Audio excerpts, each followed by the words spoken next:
प्यारे विद्यार्थियों, आज हम पढ़ेंगे कृषि जीव विज्ञान में केचुए का पार्ट 2। केचुए के पार्ट फर्स्ट में आपने केचुए के बारे में जो भी जानकारी प्राप्त की, जैसे केचुए के सामान्य लक्षण, उसकी बाह्य संरचना, इसके अलावा उसमें उत्सर्जन, उसमें श्वसन, ये सब किस प्रकार से होता है, ये जानकारी आपने केचुए के पार्ट फर्स्ट में प्राप्त की। आज हम केचुए के पार्ट सेकंड के बारे में पढ़ेंगे। तो देखिए, इधर श्वसन तंत्र तक अपन कंप्लीट पढ़ चुके थे। आज हम आपको पढ़ाएंगे केचुए का पाचन तंत्र।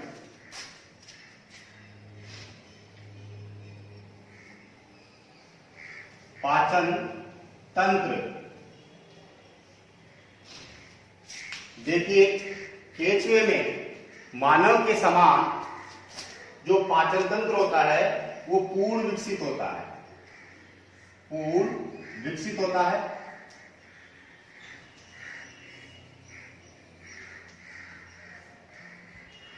पूर्ण विकसित होता है।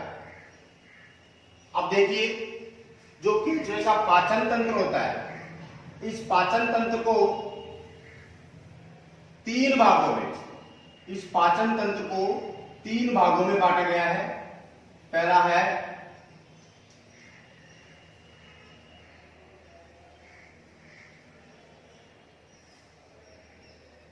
है अगात्र, दूसरा है मध्यात्र, और तीसरा जो है वो है पश्चात्र। तो पहला है अगात्र। केचुए के पाचन तंत्र को अपन तीन भागों में बांटते हैं। पहला है अगात्र, दूसरा है मध्यात्र और तीसरा है पश्चात्र। अगात्र का मतलब है आगे वाला भाग, मध्यात्र का मतलब है बीच वाला भाग, और पश्चात्र का मतलब है सबसे पीछे वाला भाग। अगात्र की जो उत्पत्ति होती है वो भ्रूण के एक्टोडर्म, भ्रूण के एक्टोडर्म से होती है। मध्यार्थ की जो उत्पत्ति होती है वो होती है मीजोडर्म से, मीजोडर्म से। और जो पश्चात्र की उत्पत्ति होती है वो भी होती है एक्टोडर्म से। आप सभी को पता है कि भ्रूण में तीन स्तर बनते हैं, एक्टोडर्म, मीजोडर्म और एंडोडर्म। तो केचुए में जो अगात्र का निर्माण होता है वो एक्टोडर्म से होता है, और पश्चात्र का निर्माण भी एक्टोडर्म से होता है, और जो मध्यात्र बनती है वो बनती है मीजोडर्म से। वैसे भ्रूण में तीन स्तर पाए जाते हैं, एक्टोडर्म, मीजोडर्म और एंडोडर्म। अब देखिए इधर अगात्र के अंतर्गत इसमें मुख, केचुए का जो मुख होता है वो आता है। मुख के बाद में मुख गुहा, मुख गुहा के बाद में ग्रसनी,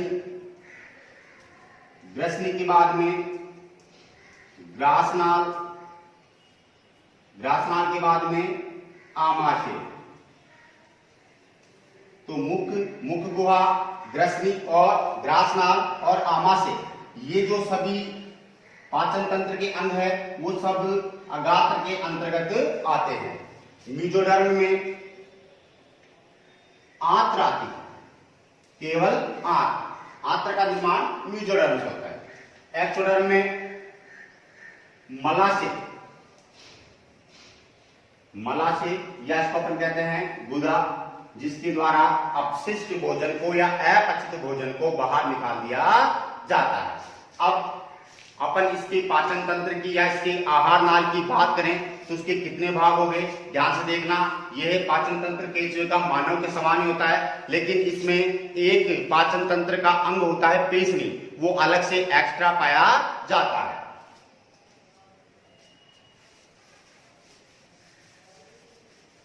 तो देखिए इधर पाचन तंत्र के कौन कौन से भाग होते हैं।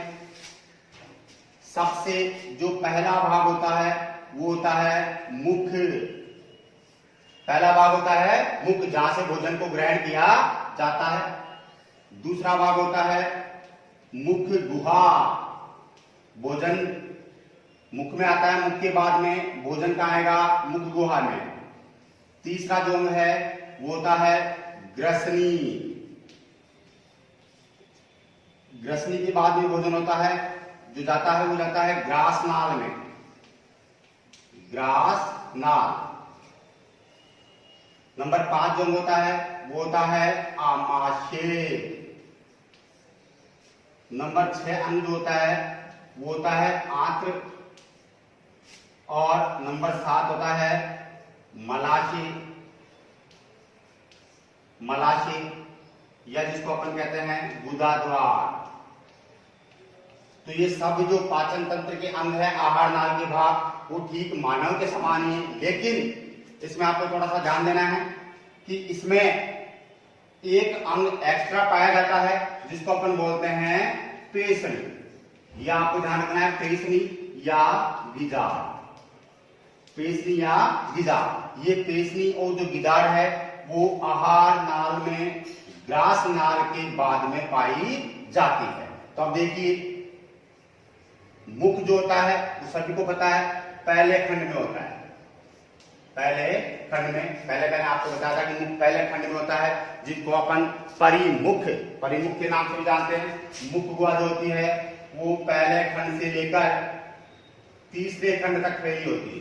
पहले खंड से लेकर तीसरे खंड। ग्रसनी जो होती है वो होती है 3 से लेकर 4 खंड में। 3 से लेकर 4 खंडों में क्या पाई जाती है? ग्रसनी पाई जाती है। ग्रसनी के बाद में अपन बात करें तो 5, 6 और 7 इन खंडों में क्या पाई जाती है? ग्रास नाल। अब ग्रास नाल के बाद में मैंने आपको बताया था ग्रास नाल के बाद में जो अंग होता है इसमें जो एक्स्ट्रा होता है जो मानव में नहीं होता परंतु केंचुए में पाया जाता है वो होती है पेशनी। पेशनी या इसको अपन कहते हैं गिजार। पेशनी या गिजार ये पाई जाती है 8वें खंड में। 8वें खंड में। जैसे आप सभी को पता है केंचुए में 100 से लेके 120 खंड होते हैं तो पेशनी 8वें खंड में पाई जाती है। इसके बाद में आमाशय स्टोमक। आमाशय जो पाया जाता है वो पाया जाता है 9 से लेके 14वें खंड में।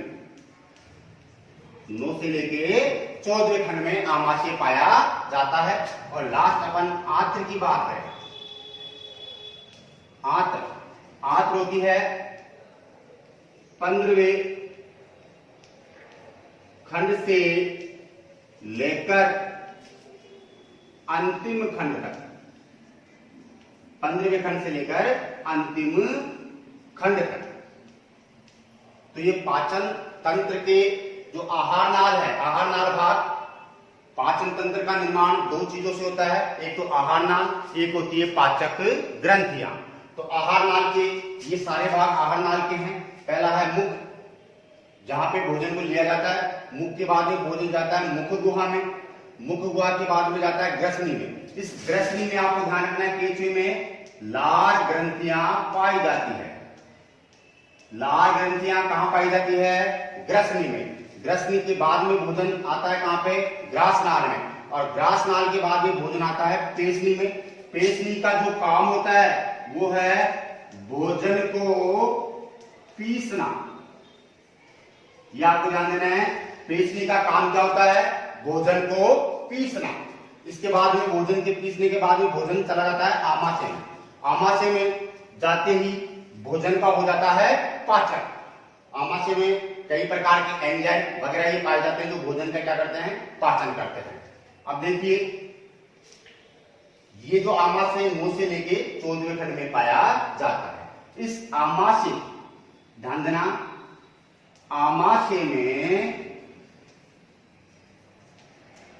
में 2 प्रकार की कोशिका पाई जाती है। पहली होती है, ये ग्रंथियां होती है, सबसे इंपॉर्टेंट चीज है कैल्सीफेरस। कैल्सीफेरस ग्रंथियां।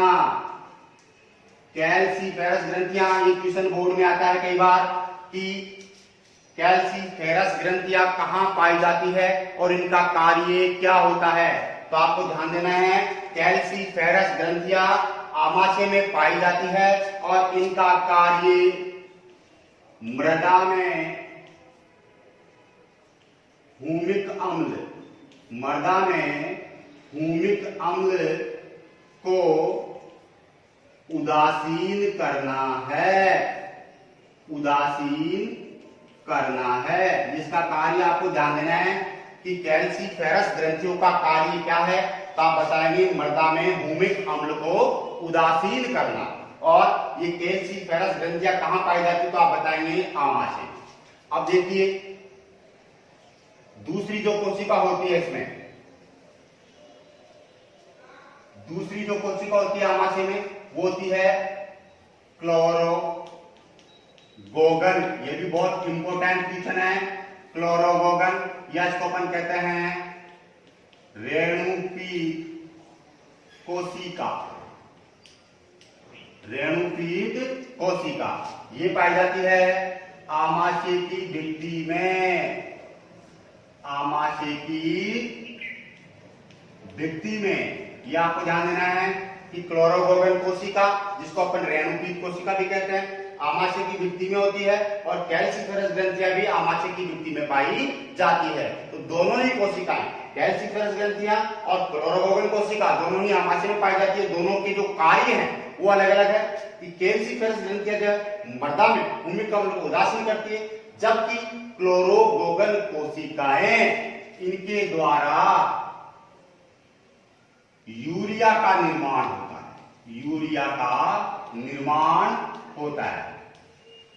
जैसे अपने अंदर यकृत में यूरिया का निर्माण होता है। इसी कारण आपको ध्यान देना है, क्वेश्चन क्या बनता है, आपसे पूछेगा केचुए में क्लोरोगोगन या रेणुपीत कोशिकाएं स्तनधारियों के किस अंग के समान है। तो आप बताएंगे स्तनधारियों के यकृत के समान। ये बहुत इंपोर्टेंट क्वेश्चन है, यकृत के समान। यानी जो काम अपने अंदर यकृत करता है वही काम केचुए में कौन करता है, क्लोरोगोगन या रेणुपीत कोशिका, जो आमाशय की भित्ति में पाई जाती है। अब ध्यान दें, आमाशय के बाद में अपन बात करें आंत्र की।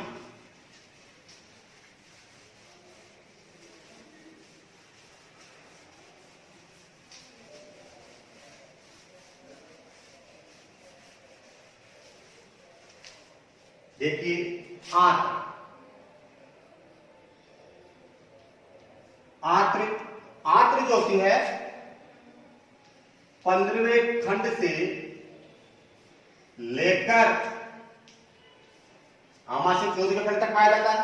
उसके बाद में 15वें खंड से लेकर अंतिम खंड तक, यह आपको ध्यान देना है, अंतिम खंड तक पाई जाती है, पाई जाती है। आंत्र जो होती है 15वें खंड से लेकर अंतिम खंड तक पाई जाती है। इस आंत्र के 3 भाग होते हैं, ध्यान दे दे। पहला भाग होता है पूर्व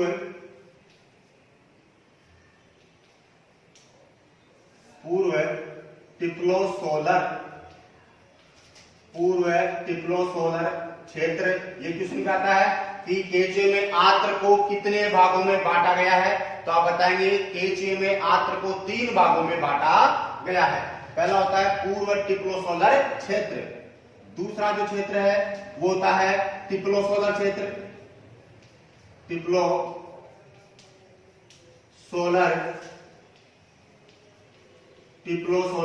क्षेत्र, और तीसरा होता है पश्चिम टिप्लोसोलर क्षेत्र। तो आपको आंत्र के 3 भाग बताने, पहला है पूर्व टिप्लोसोलर क्षेत्र, और दूसरा है टिप्लोसोलर क्षेत्र, और तीसरा है पश्चिम टिप्लोसोलर क्षेत्र। अब बात करें अपन कि टिप्लोसोल क्या होता है। ये क्वेश्चन जेट में और बोर्ड क्लास में ज्यादातर पूछा जाता है कि टिप्लोसॉल क्या होती है। तो आपको बताना है या टिप्लोसॉल कहां पाई जाती है। तो आप बताएंगे टिप्लोसॉल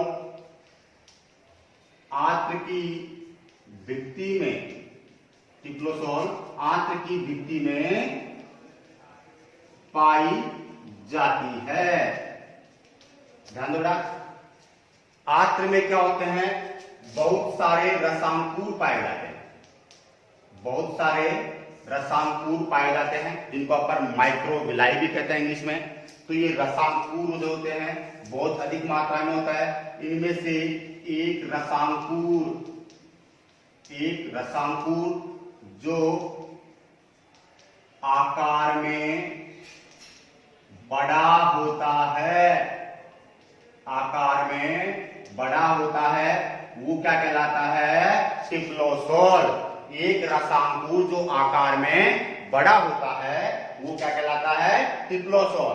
क्वेश्चन क्या बनेगा, टिप्लोसॉल कहां पाया जाता है। तो आप बताएंगे केचवे की आंत्र में या केचवे की आंत्र की भित्ति में। अब जान लो टिप्लोसॉल का सबसे इंपोर्टेंट, टिप्लोसॉल का कार्य पूछेगा कि टिप्लोसॉल का कार्य क्या है। तो आप सिंपल सा कार्य इसका भोजन के अवशोषण की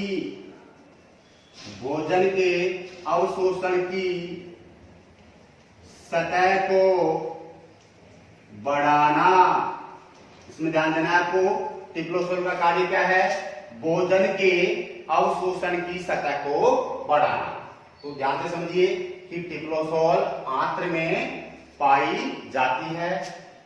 आंत्र में बहुत सारे रसांकुर पाए जाते हैं, उनमें से एक रसांकुर आकार में बड़ा हो जाता है जिसको अपन कहते हैं टिप्लोसॉल।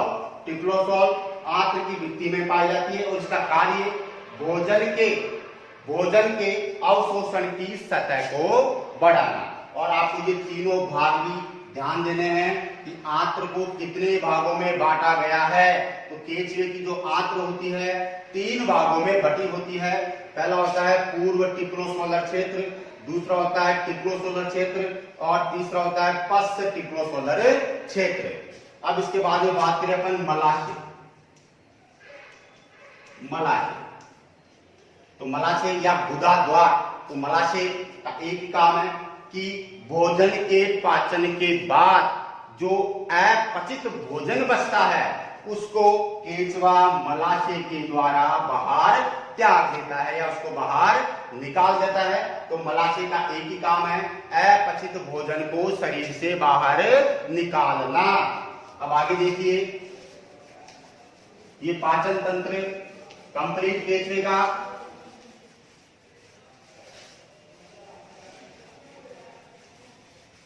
आगे अपन पढ़ेंगे परिसंचरण तंत्र। ध्यान से समझिए, परिसंचरण तंत्र। ध्यान देना, परिसंचरण तंत्र अपना जो प्रमुख परिसंचारी द्रव होता है वो रक्त होता है। उसी प्रकार से केचवे का जो परिसंचारी द्रव होता है वो भी रक्त होता है। केचवे में परिसंचरण जो होता है बंद प्रकार का, किस प्रकार का पाया जाता है, बंद प्रकार का परिसंचरण पाया जाता है। अर्थात रक्त वाहिकाओं में बहता है, उसको अपन कहते हैं बंद प्रकार का। ध्यान दें, परिसंचरण तंत्र के अंतर्गत जैसे तो रक्त आता है, रुधिर वाहिनियां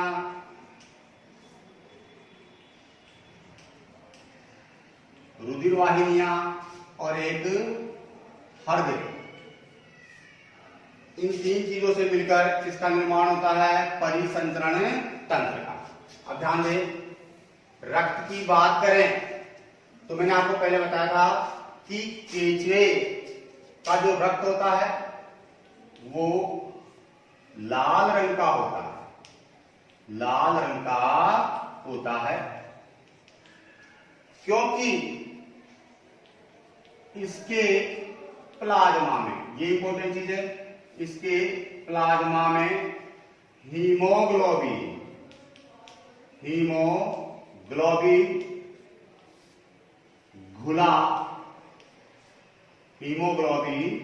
घुला होता है, जिसके कारण रक्त का रंग लाल होता है। जैसे रक्त की बात करें तो रक्त दो चीजों से मिलकर बनता है। रक्त जो होता है दो चीजों से मिलकर बनता है। एक तो होता है रक्त में प्लाज्मा और एक होती है रक्त कणिकाएं। रक्त कणिकाएं आप सभी को पता है प्लाज्मा जो होता है रक्त का कितना % भाग बनाता है? 55%। और बाकी जो 45% भाग बनाती है वो बनाती है रक्त कणिकाएं। रक्त कणिकाएं आप जानते हैं आरबीसी, डब्ल्यूबीसी और प्लेटलेट्स। ये 3 प्रकार की रक्त कणिकाएं होती है। जैसे स्तनधारियों में या अपने अंदर रक्त का रंग लाल होता है, लेकिन वो रक्त का रंग लाल क्यों होता है? हीमोग्लोबिन के कारण। और अपना जो हीमोग्लोबिन वो कहां पाया जाता है? आरबीसी। कहां पाया जाता है? आरबीसी। लेकिन केचुए में आरबीसी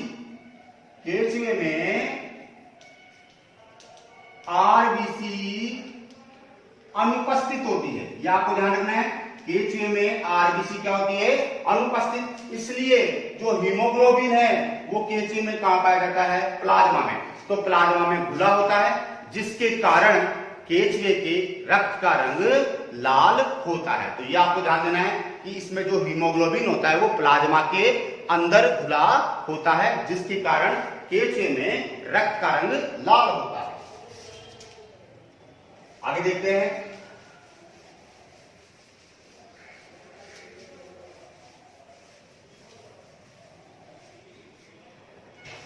देखिए केचुए में 4 जोड़ी, ये आपको ध्यान रखना है, 4 जोड़ी हृदय पाए जाते हैं। केचुए में कितने जोड़ी हृदय पाए जाते हैं? 4 जोड़ी। अब ये जो हृदय होता है केचुए में, ये कौन कौन से खंडों में होता है? तो ध्यान देना आपको, 7, 9, 12 और एक 13। तो 7वें खंड में एक जोड़ी, 9वें खंड में एक जोड़ी, 12वें खंड में एक जोड़ी और 13वें खंड में एक जोड़ी। इस प्रकार से 7, 9, 12 और 13। आपसे पूछा जाए केचुए में हृदय किन खंडों में पाए जाते हैं, तो आपको याद रखना है 7, 9, 12 और 13। अब ध्यान देना इधर प्रत्येक खंड में एक एक जोड़ी हृदय होते हैं। इस प्रकार से टोटल 4 खंडों में 4 जोड़ी हृदय पाए जाते हैं। जो पहली जोड़ी है 7 और 9 वाली, जो पहली जोड़ी के हृदय हैं, पहली जोड़ी के हृदय वो कहलाते हैं पार्श्व हृदय। कौन से कहलाते हैं? पार्श्व हृदय। जो पहली जोड़ी के हृदय हैं 7 से 9 खंडों वाले, वो क्या कहलाते हैं? पार्श्व हृदय। अब दूसरी जोड़ी के जो 12 और 13 खंड वाले हृदय हैं वो कहलाते हैं पार्श्व ग्रसिका हृदय। तो ये आपको ध्यान देना है, पार्श्व ग्रसिका हृदय। दूसरी जोड़ी के हृदय को कहते हैं पार्श्व ग्रसिका हृदय और पहली जोड़ी के हृदय को अपन बोलते हैं पार्श्व हृदय। तो पहली जोड़ी के हृदय कौन से हो गए? 7 और 9 खंड वाले, और दूसरी जोड़ी के हृदय हो गए 12 से 13 खंड वाले। इस प्रकार से केचुए में 7, 9, 12 और 13 खंडों में हृदय पाए जाते हैं। और हृदय कितने होते हैं? 4। आगे चलते हैं।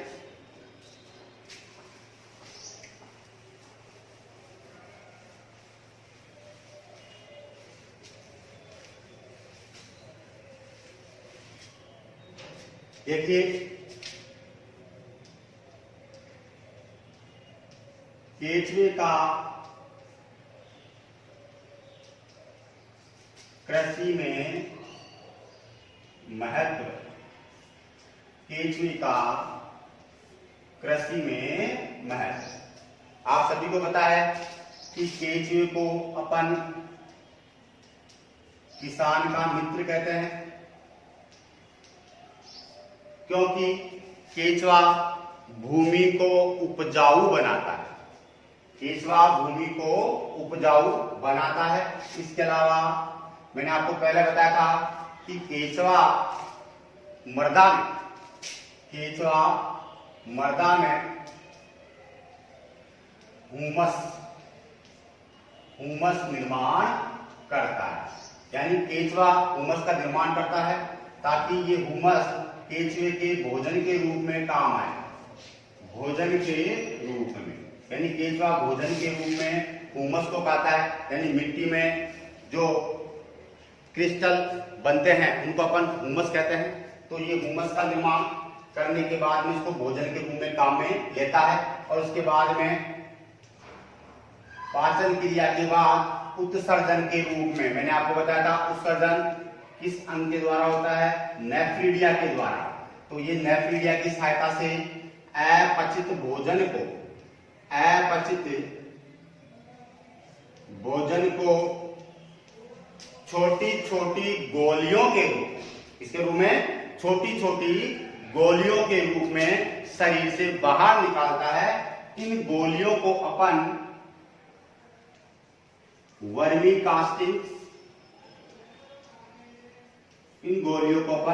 कास्टिंग या वर्मी सिप्तिया या इनको अपन वर्मी कंपोस्ट भी कहते हैं। वर्मी कंपोस्ट यानी ये जो गोलियां अपचित भोजन को छोटी छोटी गोलियों के रूप में बाहर निकालता है उनको अपन वर्मी कास्टिंग या वर्मी सिक्तियां या वर्मी कंपोस्ट भी कहते हैं, जो खाद के रूप में काम में आती है। तो आपको ध्यान देना है, आपसे पूछ लिया जाए केचुए के द्वारा तैयार की गई या केचुए की खाद को किस नाम से जाना जाता है, तो आप बताएंगे केचुए की खाद को वर्मी कंपोस्ट। केचुए की खाद को अपन क्या कहते हैं, वर्मी कंपोस्ट। इसलिए केचुआ किसान का मित्र कहलाता है क्योंकि केचुआ जो है भूमि को उपजाऊ बनाता है, उसके अंदर हुमस का निर्माण करता है। इसके अलावा केचुआ जो अपचित भोजन को शरीर से बाहर निकालता है जिसके कारण भूमि में खाद की मात्रा बढ़ती है और केचुए की जो खाद होती है वो फसलों के लिए बहुत ही आवश्यक होती है। और उस खाद को अपन किस नाम से जानते हैं, वर्मी कंपोस्ट के नाम से। यानी केचुआ जो छोटी छोटी गोलियों के रूप में भोजन को बाहर निकालेगा वो कर्मी सिक्तियां या कर्मी कास्टिंग कहलाएगी और केचुए की जो खाद है उसको अपन कहेंगे वर्मी कंपोस्ट। तो ये केचुए का कृषि में बहुत ही बड़ा योगदान है। आगे देखिए,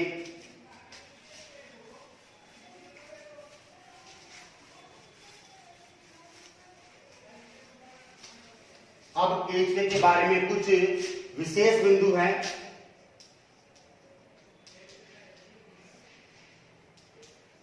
विशेष बिंदु ये भी आपको कंपटीशन के लिए याद में रखने, कंपटीशन में ये चीजें पूछी जाती है। देखिए, पहला जो विशेष बिंदु है कि केचुए में आपको ध्यान देना है, नेत्र नहीं पाए जाते। केचुए में क्या नहीं पाए जाते, केचुए में जो नेत्र होते हैं वो अनुपस्थित होते हैं। केचुए की जो त्वचा होती है उसका भूरा रंग मैंने आपको बताया था, पोरफायरिन बनने के कारण होता है। इसकी जो त्वचा होती है वो तापग्राही, गंधग्राही,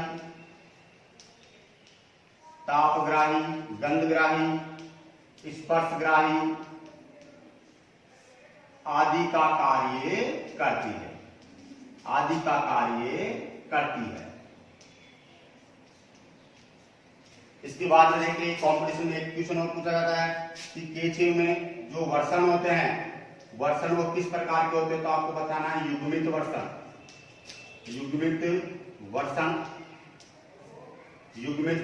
वर्षण किसमें पाए जाते हैं, केचुए में। और ये वर्षण जो होते हैं 10 से लेके 11 खंडों में पाए जाते हैं। 10 से लेके 11 खंडों में। अंडाशय की बात करें अंडा से जो मादा का अंग है, ये तो नर का भाग होता है और ये होता है मादा का। ये पाया जाता है 12 से 13 खंडों में, 12 से 13 खंडों में। तीनों क्वेश्चन बहुत इंपॉर्टेंट है। इसके आगे देखिए,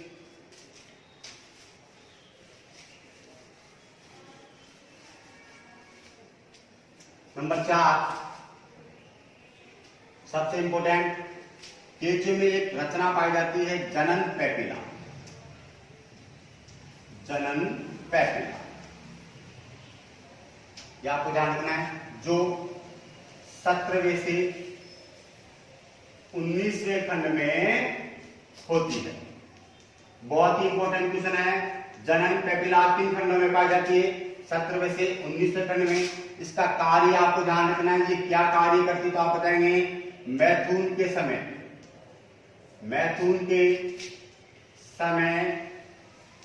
मैथुन के समय ये एक केचुए को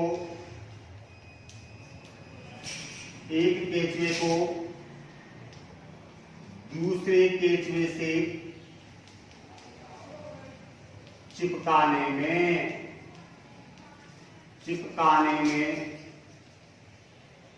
सहायता करती है। यानी एक प्रकार से ये मैथुन अंग हो गया केचुए का, जो मैथुन क्रिया में सहायता करता है। अब ध्यान देना, मैंने आपको बताया था कि केचुआ जो द्विलिंगी होता है, इसका जो मादा जनन छिद्र होता है वो 14वें खंड में और नर जनन छिद्र जो होता है वो 18वें खंड में। इसलिए इसको निषेचन के लिए दूसरे केचुए की आवश्यकता होती है। ये केचुआ ऐसे और दूसरा केचुआ आएगा, इससे ऐसे चिपकेगा, तो इसमें जो निषेचन होता है आपको ध्यान रखना है। केचुए में किस प्रकार का निषेचन पाया जाता है तो आप बताएंगे पर निषेचन। पर का मतलब दूसरा, यदि दूसरे केचुए की आवश्यकता है इसको पर निषेचन, जिसको अपन बोलते हैं क्रॉस फर्टिलाइजेशन। क्रॉस फर्टिलाइजेशन केचुए में किस प्रकार का निषेचन पाया जाता है, पर निषेचन। और मैंने आपको ये पहले बता रखा कि केचुए में निषेचन की प्रक्रिया कोकून में संपन्न होती है। तो दो केचुए आपस में लिपट जाते हैं, इन निषेचन क्रिया होती है head to tail. Head to tail यानी एक केचुआ ये है, दूसरा केचुआ होगा तो वो उल्टा होगा, तब इसका जो मादा जनन छिद्र और नर जनन छिद्र दोनों एक दूसरे के करीब आएंगे, तभी ही मैथुन क्रिया इसमें संभव होगी। अकेला केचुआ इसमें मैथुन क्रिया नहीं कर सकता। तो इस प्रकार का जो निषेचन है वो कहलाता है पर निषेचन, ठीक है। और मैथुन क्रिया में जनन पैपिला सहायक होते हैं, जो दोनों केचुओं को चिपकाने में सहायता करते हैं।